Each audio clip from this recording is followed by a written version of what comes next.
તો આજની તારીખ 3/1/2025 અને 3 દી પહેલાં કીધું હતું કે આપણે ચોથો ચેપ્ટર કરવાના. બેકગ્રાઉન્ડ વોઇસ જે આવતી હોય તો ઇગ્નોર કરજો. કીધું હતું કે આપણે ત્રીજો ચેપ્ટર કરવાના. હજી સુધીમાં ત્રીજો ચેપ્ટર થયો નથી. ઓકે, 4.1 એ કરવાનો નથી, ઇમ્પોર્ટન્ટ નથી. 4.2 અને 4.3 એ બંને કરવાના હતા. એ બે મારા થઈ ગયા. હવે સ્વાધ્યાય 4.4 બાકી છે. વિચાર તો એવો હોય કે એ નથી કરતો, કેમ કે આગળ જતા પરીક્ષાના 2-3 દી પહેલે કરીશ કે 1-2 દી પહેલે કરી નાખીશ, એવો પ્લાન છે. પણ ખબર નહીં એ થશે કે નહીં, એટલે થોડું ઘણું હું એમાં ધ્યાન આપીશ. બાકી ચોથા ચેપ્ટરમાં મને બધું આવડે જ છે. આપણે બધા સમ કરી જ લેશું, સૂત્ર બૂત્ર બધું યાદ છે.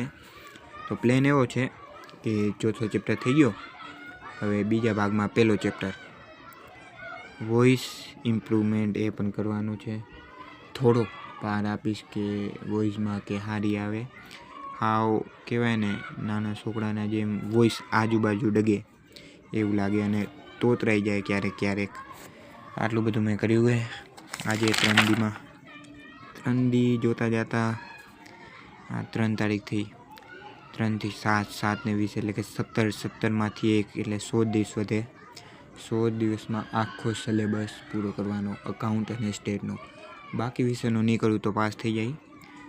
આનો કરવો જ પડશે, કેમ કે બોર્ડના પેપર આના બહુ જ અઘરા હશે, જે 1 થી 2 દી વાંચીને પૂરા થઈ શકશે નહીં. અને આ વોઇસ એ ઇમ્પ્રૂવ કરવાની, એ ફેસ પણ દેખાડવાનો અત્યારે નહીં. અત્યારે તો બસ આટલું જ છે. આ સૂત્ર છે, થોડા ઘણા દાખલા મેં કર્યા હતા. નિશાળે 1-2 કર્યા, ઘરે આવીને 1-2 કર્યા. વધારે તો કંઈ કેવું નથી, પણ આજનો વિડીયો બની ગયો. હું કરું સંભાવના પહેલો ચેપ્ટર આપણે ચાલુ કરીશું. થોડોક થઈ ગયો હતો અને થોડોક બાકી, એટલે કે સ્વાધ્યાય 1.1માં થોડોક થઈ ગયો હતો અને થોડુંક બાકી હતું 50%. એ આપણે ચાલુ કરી દઈશું. અને 5 સ્વાધ્યાય છે અને મેન, એટલે કે ઘણા બધા થઈ ગયા છે, પણ એ ચાલુ કરવો જ પડશે. પહેલો અને બીજો પાર્ટ. છેલ્લા 3 એ હેલા હે, એટલા બધા મતલબ અઘરા નથી સંભાવના જેવા, પણ એ કરવા પડશે પહેલાં 2. ઓકે, હવે કાલ વિડીયો એક બનાવીશ.